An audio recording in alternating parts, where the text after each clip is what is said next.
ang nadinig ko, ginagawa ko. Yan.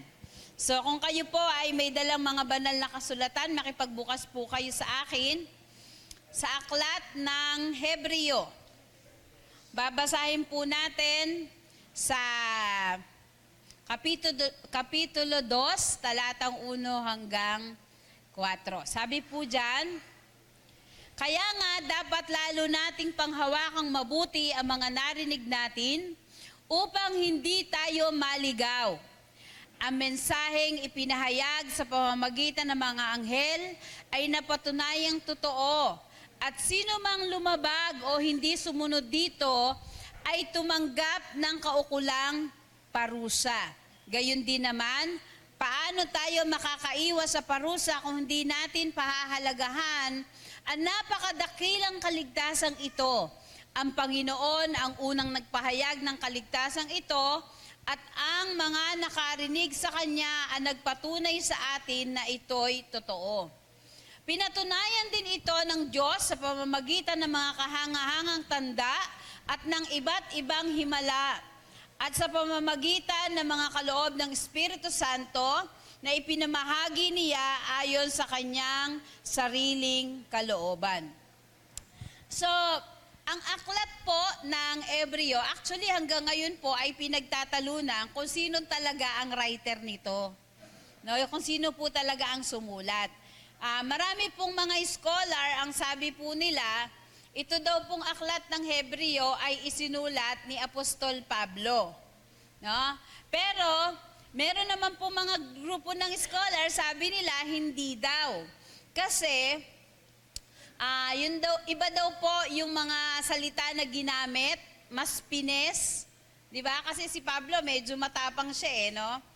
And then sabi, iba yung style ng pagkakasulat, hindi po katulad ng ibang mga unang aklat na isinulat ni Apostol Pablo. And sabi po, hindi binanggit kahit minsan yung kanyang pangalan na siya ang sumulat nito. Hindi katulad po, di ba, sa aklat ng Roma, binanggit na si Pablo ang sumulat. Pero ito po ay hindi niya binanggit na siya yung sumulat. Pero pag pinag-aralan niyo po ng malalim, no, ito pong aklat ng Hebreo, marami naman pong mga pagkakatulad din. No, kaya lang talaga, iba yung vocabulary na ginamit dito sa Hebreo. Sabi nung iba, ito daw po ay sinulat sa Hebreo ni Pablo, tapos itinranslate ni Lucas sa Greek. No, di ba si Lucas po ay doktor, kaya eloquent siya, maayos siya magsalita. Kaya sabi nila, pulido yung pagkakasulat ng aklat ng Hebreo. So, hindi po mahalaga kung sino ang sumulat, no? Kasi sabi po dito sa Hebrews 2:3, gayon din naman, paano tayo makakaiwas sa parusa kung hindi natin pahahalagahan ang napakadakilang kaligtasang ito? Ang Panginoon ang unang nagpahayag ng kaligtasang ito at ang mga nakarinig sa Kanya ang nagpatunay sa atin na ito'y totoo. So kung babasahin po natin to, mauunawaan po natin na yung sumulat, hindi po nagkaroon ng, hindi nakasama ni Jesus sa kanyang ministry. No? Kumbaga, yung kanya pong pagkakaligtas ay yung information tungkol sa salita ng Diyos, maaari nakuha niya sa pag-aaral. And sabi, narinig niya doon sa mga nauna sa kanya. So kaya inassume po nung maraming scholar na ito ay si Apostol Pablo kasi hindi naman siya kasama dun sa mga nakasama ng Lord sa ministry. But again, sabi ko nga po, hindi po natin pagtatalunan kung sino man ang nagsulat nito. Kasi tayo po ay may kanya-kanyang pag-iisip, na may kanya-kanya minsan tayong interpretation ng salita ng Diyos. Pero hindi po natin dapat pinagtatalunan ng salita ng Diyos. Kasi ang focus po natin ay hindi kung ano po ang pinapaniwalaan natin, hindi po natin focus kung ano po yung kung sino ang sumulat. Ang focus po natin ay ang Panginoong Jesus. No? Ang Panginoong Hesus po ang sentro ng banal na kasulatan at sabi po ang salita ng Diyos ay kinasihan ng banal na spirito. Okay? So, kaya hindi po natin, wag nyo na pong pag-awayan kung si Pablo o hindi si Pablo ang sumulat nito. Kayo po ay mag-aral ng Bible School kung gusto nyo po talagang malalim, na maging masyadong seryoso sa pag-aaral ng bawat aklat ng Biblia. Pero lagi po nating tandaan na hindi po mahalaga na ma-master natin ang salita ng Diyos. Dapat po ang salita ng Diyos ang mag-master sa atin. No, ang salita ng Diyos ang maging gabay natin sa ating buhay. Alam niyo po, ang tema ng aklat ng Hebreo, sabi, ito ay patungkol sa pagtuturo ng tungkol sa Panginoong Hesus at sa kanyang role bilang tagapamagitan sa tao at sa Diyos. Ulitin ko po ang Panginoong Hesus po ang tagapamagitan ng tao at ng Diyos. Okay? So, meron pong, para lang sa kaalaman ng iba, merong 5 warnings, no? Ito po na makikita po natin sa aklat ng Hebreo. At babasahin na lang po natin yan. Pero nandyan po yung mga verses, pwede nyo pong basahin pag uwi nyo po sa bahay nyo. Dagdag kaalaman po rin ito sa atin. So yung unang warning po, sabi, the warning to pay attention. Sabi, ito po ay babala sa pakikinig. Sabihin mo sa katabi mo, makinig tayo. Kasi baka sabihin niyo po sa katabi niyo, makinig ka, tapos ikaw hindi nakikinig. Kaya dapat tayo po. So then pangalawa po, the warning against unbelief. Babala daw po sa kawalan ng pananampalataya. The warning against falling away. Babala sa paglayo. The warning against deserting Christian assembly, yung hindi daw po pagpapahalaga sa pagkakatipon. And the warning against refusing the Lord. Yung babala sa pagtanggi sa Panginoon. So alam niyo po, itong mga babala na ito ay napakahalaga doon sa mga unang Kristiyano.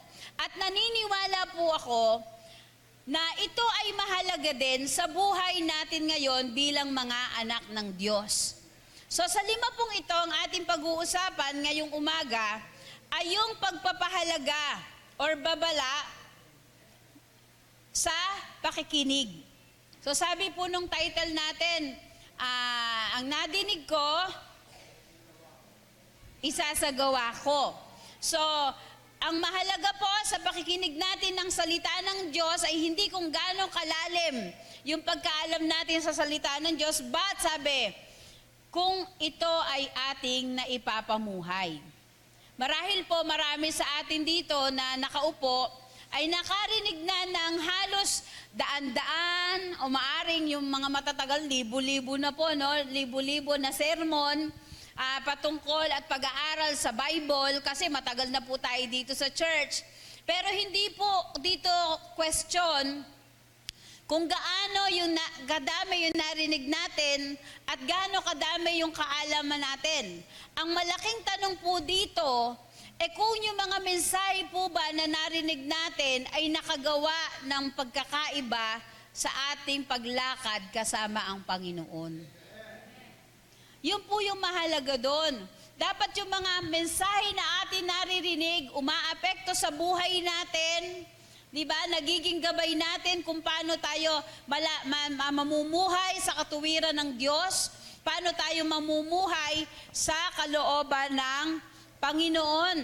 Kaya alam niyo po, itong aklat ng Hebreo, pag binasa niyo po ito, makikita niyo na ang Panginoon ay mas higit. Mas higit siya sa mga propeta, mas higit siya sa mga hari, mas higit siya sa kahit sa sino man. So dapat maunawaan po natin sa buhay natin na yung Diyos na pinaglilingkuran natin ay mas higit sa Kanya na nasa libutan, di ba? Na pumipigil sa atin para maglingkod sa Diyos. Mas makapangyarihan po yung Diyos na ating pinaglilingkuran. Naniniwala po ako na bawat isa sa atin, merong mga mensahe na talagang tumama, no, sa buhay natin. Yun po ang dahilan kung bakit ang bawat isa sa atin ay narito. At kabahagi po ng ating kaligtasan ay response natin doon sa mga narinig natin na pangangaral. Di ba? Mostly po lang nandito sa atin, merong nagbahagi na mabuting balita, kaya nandito tayo. Madalang po yung napadaan ka lang dyan, pumasok ka dito, tapos tinanggap mo ang Panginoon. So personal, palaging intentional yung ating pagbabahagi ng salita ng Diyos. Yun po ang ginawa ng Diyos. Diba? Bumaba po siya dito sa lupa intentionally para ang bawat isa sa atin ay magkaroon ng panibagong buhay. Ang bawat isa sa atin ay maligtas at hindi lang po yun, magkaroon po tayo ng buhay na walang hanggan. Di ba napakapalad po natin? Wala man tayo ng mga magagarbong bagay dito sa mundong ito, pero meron naman pong langit na nag-iintay sa atin na kasama natin ang Panginoon. Kaya alam niyo po, mahalaga ang pakikinig ng salita ng Diyos. Na kapag meron pong nangangaral, lagi nating isipin, ano ba yung nais ng Diyos na aking matutunan? Palagi pong ganon. Kaya mahalaga po na kapag tayo ay nakikinig ng salita ng Diyos, nakafocus po tayo. Kasi meron pong mabuting bagay, magandang bagay na nakalaan ang Diyos sa atin, kaya wag po tayong pumayag na hindi po natin yun matatanggap. Ganun po kahalaga yung pakikinig. So paano daw po ba tayo makikinig? Una, sabi dyan, listen with a prepared heart. So yun daw pong pakikinig ay may kaugnayan doon sa tamang puso. Sabi po sa Matthew chapter 13 verses 16 to 18, datapwat mapapalad ang inyong mga mata sapagkat nangakakakita at ang inyong mga tainga sapagkat nangakakarinig. Sapagkat katotohanang sinasabi ko sa inyo na hinangad na makita ng maraming propeta at ng mga taong matuwid ang inyong nakikita at hindi nila nakita at marinig ang inyong naririnig at hindi nila narinig. Pakinggan nga ninyo ang talinhaga tungkol sa manghahasik. Ano po ba yung talinhaga na manghahasik? Di ba ito po yung merong apat na uri ng lupa, di ba? At doon po sa apat, isa lang yung handang tumanggap ng salita ng Diyos at yun po ay yung mabuting lupa. So kaya nga po, kapag ang salita ng Diyos ay nahasik sa mabuting lupa, sabi, nagkakaroon ito ng magandang bunga.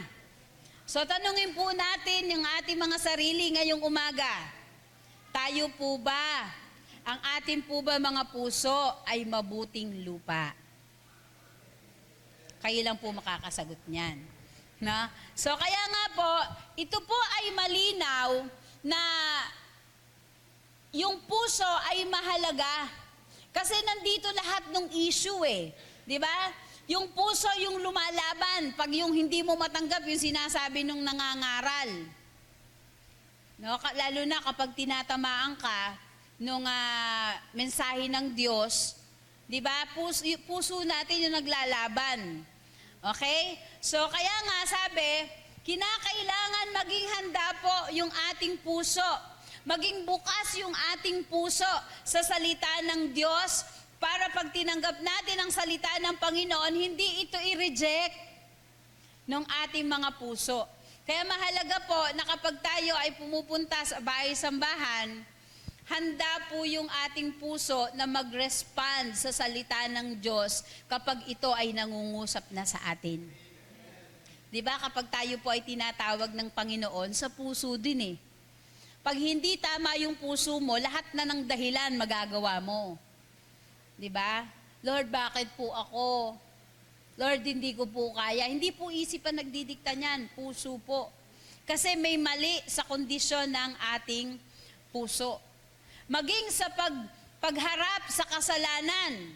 Di ba? Marami pong talata sa Biblia ang nagsasabi sa atin na dapat ipahayag natin, pagsisihan natin ang ating mga kasalanan. At iniisa-isa po yung mga mali nating ginagawa. Ngayon, kapag mali po yung ating puso, wala na pong conviction. Di ba? Hindi na po tayo nababahala kahit na meron tayong inaalagaan na kasalanan. Pero kapag tama po yung kondisyon ng puso natin, kapag narinig natin ang salita ng Diyos, we would be willing, no, na tanggapin na tayo'y mali.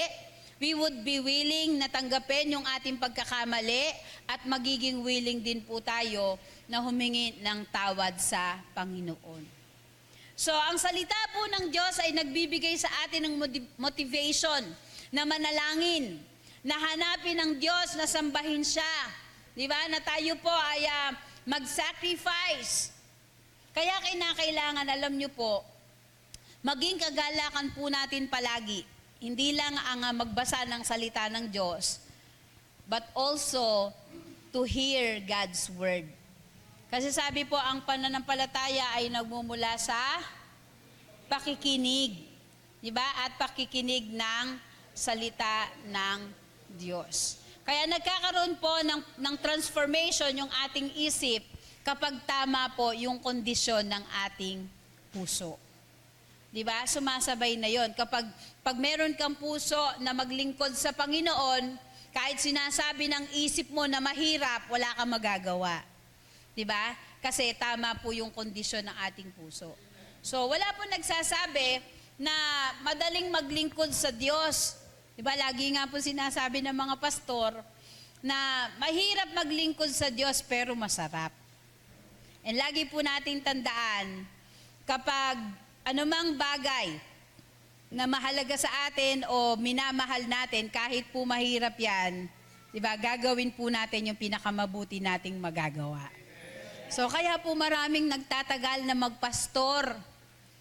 Kahit po mahirap, bakit po? Una, natutunan po nila na mahalin ng Panginoon. Pangalawa, natutunan po nila na magmahal sa mga tao. Yan. Kaya mahalin at hindi nyo po kami, di ba, na mga pastor. Ang mga pastor po ay malaki yung pagmamahal sa mga miyembro. Kapag po kayo ay nawala sa church, yung mga pastor po ang unang nalulungkot. Kasi imagine nyo po, napakatagal natin magkakasama. Kami po ay nangangaral sa inyo, tapos pag meron tayong nakitang hindi maganda sa church, gusto na nating umalis. Di ba? Sabi nga po, kapag ang anak ay nawalan ng magulang, anong tawag? Ulila. Di ba po? Kapag ang asawa ay namatayan ng asawa, ano pong tawag? Balo. Pero daw po yung mga magulang na inalisan ng anak, wala pong tawag doon. Alam niyo po kung bakit? Hindi nyo po ma-describe kung anong nararamdaman. Ayan. So, kaya pahalagahan po natin yung salita ng Diyos na ating narinig. Alam nyo po ba itong aklat ng Hebreo? Ito daw po, sabi ng mga scholar, ay isinulat nung panahon na ang mga Hudyo ay pine-persecute kasi sila po ay mga Kristiyano. At ang marami sa kanila nagbabalak na lumipat ng Judaism kasi hindi sila uusigin doon eh. 'Di ba? Kaya nasulat po ang aklat ng Hebreo. At ito po ay paalaala din sa bawat isa sa atin na kahit anong mga pagsubok, kahit anong struggles, kahit anong pag-uusig ang ating kaharapin, hindi po tayo dapat lumayo sa gawain ng Panginoon. Hindi po dapat tayo lumayo sa paglilingkod sa Diyos. Di ba? Sa panahon na tayo po ay mas maraming problema, mas dapat nasa church po tayo. Sa panahon na mas marami po tayong alalahanin, mas lalo po tayong manalangin. Sa panahon na marami po tayong pinagdadaanan na mahirap, mas lalo po tayong lumapit sa Diyos. Amen? Pwede po ba nating palakpakan ng Panginoon?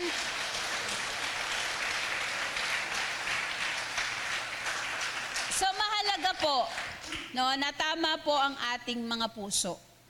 Hindi po natin dapat inaalagaan yung mga kasalanan. Kasi minsan yung kasalanan po nagiging daan yan para mabago yung ating attitude. 'Di ba? Minsan nagiging mapagmataas tayo kasi binibigyan po natin ng katuwiran yung mga mali nating ginagawa. So, lagi po natin tandaan, wag po mag-ipon ng basura sa ating mga puso. Palagi po araw-araw ipalinis po natin yung ating mga buhay, yung ating mga puso sa Panginoon. Lagi po natin tandaan na ang mga mangangaral, no, literally, makinig po ang mga mangangaral po ay representative ng Diyos kapag sila po ay nangangaral ng salita ng Diyos. No? Kaya kapag tayo po ay nakikinig ng salita ng Diyos, lagi po natin isa puso na ito ay para sa atin. Amen. Sabihin po natin sa sarili natin, para sa akin ang salita ng Diyos ngayong umaga. Hindi po yan para sa katabi mo. Di ba sabi, pag tayo po pumunta sa church, dapat po anong dala? Kalaykay, hindi po walis tingting. Di ba? Dapat laging papunta po sa atin, hindi natin tataboy doon sa katabi natin. Ay, para sa iyo yan, para sa iyo yan. Di ba? Laging para sa akin. Kaya pangalawa po, sabi, listen with a prepared body. Bakit kasama kaya ang ano? Ba't kasama yung katawan sa pakikinig? Di ba? Sabi, hindi lamang daw po tayo makikinig na may handang puso, dapat handa din daw po yung ating katawan. Kasi alam niyo po kung bakit, napakahirap pong makinig sa pangangaral kung tayo po ay galing sa napakabigat na trabaho. Di ba po? At napakahirap din po na makinig kung ikaw ay magdamag gising, tapos nasa church ka ng umaga. Di ba?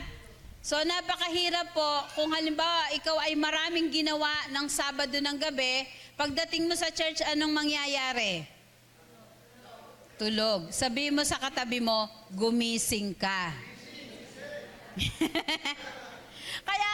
Kaya alam niyo po, mahalaga na handa din ang ating katawan. Kasi kung tayo po ay pupunta dito at sa panahon ng pangangaral ng salita ng Diyos, tayo tulog, pag uwi natin, wala din. Di ba? Walang effect yung pagpunta natin sa church. Natuwa lang po tayo. Di ba? Pero hindi po tayo na-bless. Bakit po? Ang blessing ay nasa salita ng Diyos. So, kaya nga po, ang Panginoong Jesus, kahit yung kanyang mga alagad, nung siya ay nananalangin na, di ba? Kasi malapit na po siyang i-betray. Di ba? Ano po sabi niya? Nakikiusap siya dun sa kanyang mga alagad. Baka naman pwede. Gumising kayo. Di ba? Manalangin. No, ibinili niya po yun sa mga alagad niya eh. Kaya lang, pagpunta niya, di ba, nanalangin po siya, pagpunta niya sa kanyang mga alagad, ano po yung sabi sa Matthew 26 verses 40 to 41. Nagbalik siya at dinatnan niyang natutulog ang tatlong alagad. Sinabi niya kay Pedro, talaga bang hindi kayo makapagpuyat na kasama ko kahit isang oras man lang? Alam niyo po, hindi niyo po pwedeng basahin to ng malumanay na talaga bang hindi kayo makapagpuyat at kasama ko. Di ba? Nakasama ko kahit isang oras man lang. Di ba? Yung ibang version po nito iba yung ginamit na term. Ano ba? Kung ba gano'n, no? Hindi nyo ba kaya? But talagang mabigat po ito. Sabi niya, talaga bang hindi kayo makapagpuyat na kasama ko kahit isang oras man lang? Siguro nandidilat pa yung mata ng Panginoon kasi mantakin niyo yun, nagpasama siya, tapos pag siya ay halos dugo na yung iiyak, pagbalik niya dun sa mga alagad, tululaway. Di ba po? Kaya sabi ng Panginoon, magbantay kayo at manalangin upang huwag kayong madaig ng tukso. Ang spirito ay nakahanda, ngunit ang laman ay mahina. Sabihin po natin sa katabi natin, magbantay tayo. Yan, di ba? Huwag po tayong laging tulog. Sumasalakay na yung mga kampon ni Satanas, ang mga mananampalataya nakanganga pa. Araw-araw, nagpe-pray yung mga kampon ni Satanas sa tapat ng bahay natin, ipinapanalangin na tayo ay manghina sa pananampalataya at umalikod sa Diyos, samantalang tayo nakatingin lang sa karimlan. Diba? Nakukontento tayo na natutulog na hindi nananalangin, umaalis ng bahay nang hindi nananalangin. Diba? Dapat po, mas lalo tayo maging masipag sa pananalangin. Dapat mas daig natin sila kasi alam natin na mas makapangyarihan siyang nasa atin kaysa sa kanya na nasa sanlibutan. Tayo po ay mamuhay bilang mga tunay na mananampalataya. Linggo-linggo, tayo po ay pumupunta sa bahay-sambahan. Sana po, hindi nasasayang yung salita ng Diyos na nalalagay sa ating mga puso. Alam niyo po, pag binasa niyo yung parable of the sower, yung talinhaga ng mga hasik, yung bandang taas doon, nasulat yon kasi sabi niya, maraming mananampalataya ang nabingi na. Tumigas na yung tainga sa pakikinig. Ibig sabihin, naririnig lang, pero barado na yung tenga. Hindi na pumapasok sa puso. Tingnan nyo nga po yung katabi nyo, baka barado na po yung tenga nila. Pag barado na po yung tenga, hindi na umaabot sa puso. Kaya sabi po, kinakailangan handa. Di ba every Sunday, pag pumupunta tayo sa church, handa yung ating mga katawan na tayo po ay pumunta dito para purihin ang Diyos, para makinig ng salita ng Diyos at hindi po para matulog.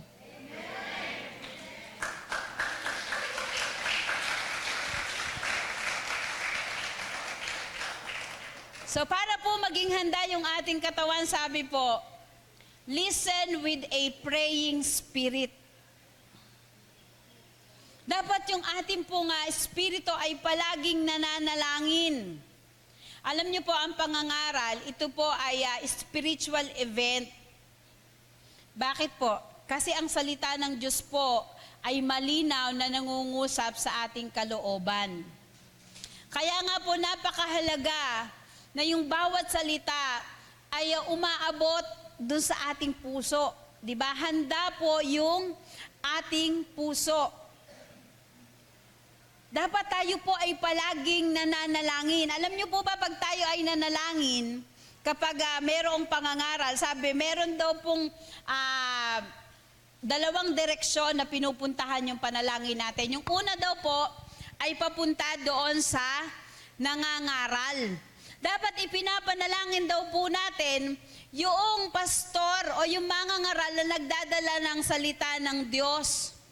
Kasi di ba, dapat pagpupunta po tayo sa loob ng church, ang prayer din natin, di ba? Kasi kung una po ay sa preacher, yung pangalawa po ay sa atin. No? Hindi lang po para sa preacher yung salita na sinasabi niya. Kaya hindi niyo po pwede sabihin, si pastor nangangaral, hindi naman niya ginagawa. Kasi ang salita ng Diyos po ay para sa ating lahat. Kaya dapat po ang panalangin natin, Panginoon, mangusap ka po sa akin sa pamamagitan ng iyong salita. Kaya nga po dapat kalaykay di ba? Dapat palaging sa atin. Huwag tayong maghanap ng maito, ay si ganito, ganyan yan, ay si ganito, ganyan yan. Di ba? Ang salita ng Diyos is personal. Ito po ay nangungusap dapat sa atin.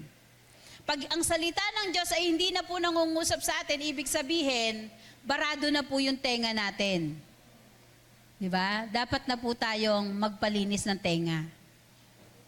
Sabi po ito po yung same prayer, diba? Na ipinanalangin nung salmi. Sabi po sa Psalms 119, 17 to 20, gawa ng mabuti ang iyong lingkod upang ako'y mabuhay, sa gayoy aking susundin ang iyong salita. Idilat mo ang aking mga mata, upang ako'y makakita ng kagilagilalas na mga bagay sa iyong kautusan. Ako'y makikipamayan sa lupa, huwag mong ikubli ang mga utos mo sa akin. Ang puso ko'y nadudurog sa pananabik na tinatamo sa iyong mga kahatulan sa lahat ng panahon. Sabi, imulat ang aking mga mata upang makakita ng kagilagilalas na mga bagay sa iyong kautusan. Paano po natin makikita yung mga kagilagilalas na bagay kung sa panahon ng pangangaral, tulog tayo? Tingnan niyo po yung katabi niyo. Gising pa po ba sila?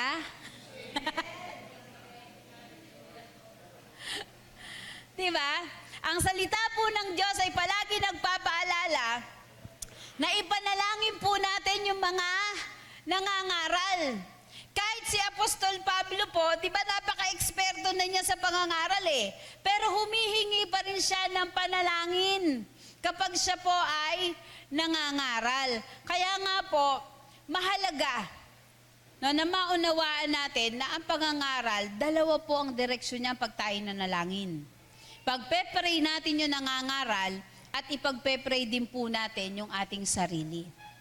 So, hindi po natin pwedeng isisi lahat dun sa nangangaral. Kasi may part tayo sa kanya. Dapat ipinagpe-pray po natin. Kaya sabi po ni Gardiner Spring, ito po ay a plea to pray for pastors. Ayan. Ito daw po ay pakiusap na ipanalangin yung mga pastor. Sabi, babasahin ko na lang po. Wala po yan dyan eh. If a people are looking for rich sermons from their minister, their prayers must supply him with the needed material. If they seek for faithful sermons, their prayers must urge him by a full and uncompromising manifestation of the truth to commend himself to every man's conscience in the sight of God. If God's people are going to expect powerful and successful sermons, their prayers must make him a blessing to the souls of men. Kung gusto daw po natin makarinig ng makapangyarihan na mga preaching, dapat po ipinagpe-pray natin yung nagpipreach. Sige nga po, tatanungin ko po kayo. Ngayon pong umaga, ipinag-pray nyo po ba ako?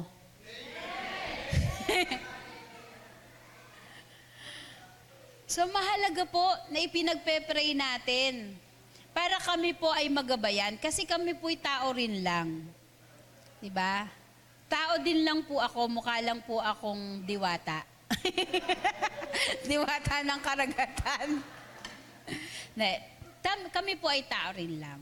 Kailangan po namin ng panalangin ninyo para kami po ay magabayan ng Diyos sa aming pong pangangaral. So, maaaring kami po minsan ay nagkakamali, di ba? Kasi nga po, tao kami. And we stand to be corrected. Pag may mali po kami, pwede nyo po kaming itama. Yeah, pagkatapos ko po, kung may mali, tingin nyo po mali ako, pwede nyo po akong kausapin. Di ba? Para maitama ko po. Or maibigay ko po yung reason. Kasi baka iba po yung pagkakaintindi nyo dun sa sinasabi ko. Yan. Kasi magkakaiba nga po tayo eh. Diba? Merong diwata ng kagubatan, may diwata ng karagatan. So, kaya magkakaiba po tayo. So, ngayon, ang tanong po, mahalaga po ba na pinapahalagahan natin yung ating pakikinig? Mahalaga po. Kasi, kung tayo po ay nakikinig sa salita ng Diyos, dapat po umaapekto din ito sa ating paglakad bilang mga mananampalataya. Kung tayo po ay matagal na sa church, pero ang salita ng Diyos ay hindi po umaapekto sa atin, ibig sabihin, tayo po yung binabanggit doon sa bandang taas nung sa parable ng maghahasik na tumigas na sa pakikinig yung tenga. Alam niyo po, yun yung madalas nagiging sakit ng mga tumatagal na sa church kasi nagiging familiar na po sila doon sa mga narinig nila, kaya hindi na nabibigyan ng malalim na diin. Pero lagi niyo pong tandaan, sabi ng Panginoong Yesus, dapat tayo ay magbantay. Kasi alam niyo po ba kung bakit sila pinagbabantay? Kasi meron din nagbabantay sa atin. Gusto pong panghinaan tayo ng loob. Gusto tayong ilayo sa Diyos. Kung tayo po ay laging natutulog at hindi nananalangin, madali po tayong mahihila. Madali po tayong madadaya. Di ba? Kaya sa Bible, meron din pong sinasabi na blessing in disguise. Akala natin blessing na, yung pala, ilalayo tayo sa Panginoon. Pero kung tayo po ay nataniman ng malalim ng salita ng Diyos, madali po nating madidistinguish yung mga bagay na hindi po natin dapat gawin sa buhay natin. So sabi po, manatili na tayo ay nananalangin. Kaya hindi po pwede na ang isang mananampalataya ay nakikinig lang ng salita ng Diyos. Sayang po ang salita ng Diyos kung yan ay naririnig lang natin pero hindi natin isinasagawa. So kaya po tayo nandito para tayo ay makinig ng Diyos, para ang salita ng Diyos ay umapekto sa ating buhay, para ito ay maging sandata natin at tayo ay maging mananagumpay. Sino po ang gusto maging mananagumpay sa buhay? Amen. So tayo po ay makinig ng salita ng Diyos.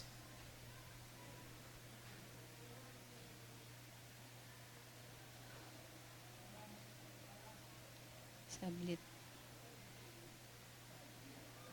Yan. Sabi po dito, no, ito po yung huli natin babasahin. Ito po yung nasa unahan nung parable of the sower. Sabi po sa Matthew chapter 13, verse 15. Matthew 13:15. Sabi po diyan, sapagkat kumapal ang puso ng bayang ito at mahirap ng mga karinig ang kanilang mga tainga. At kanilang ipinikit ang kanilang mga mata, baka sila'y mga kakita ng kanilang mga mata at mga karinig ng kanilang mga tainga. At mga kaunawa ng kanilang puso at muling mga balik loob at sila'y aking pagalingin. Alam niyo po, ang Panginoon lagi lang siyang nakahanda. Lagi lang siyang nag-iintay na gumawa na mabubuting bagay sa atin kasi yun naman po ang plano ng Panginoon. Pero, sabi po dito, minsan kapag palagi na tayo nakakarinig ng salita ng Diyos, nagiging complacent na tayo. Kumakapal na daw po yung puso. Ibig sabihin, hindi na tinatalaban. And then sabi, yung tenga hindi na makarinig. Bakit po? Barado na. So ngayon pong umaga, tayo po ay mananalangin.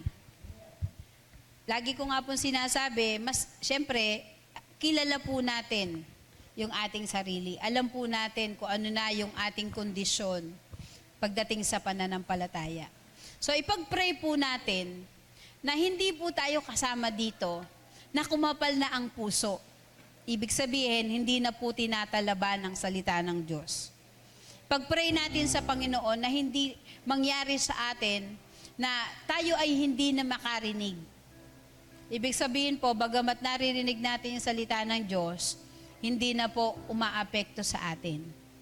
Hilingin po natin sa Panginoon na bilang mga mananampalataya, atin pong imulat yung ating mata sa pangangailangan ng gawain ng Diyos sa mga maglilingkod. Ang Diyos po ay patuloy na tumatawag. Ang Diyos po ay patuloy na nangungusap.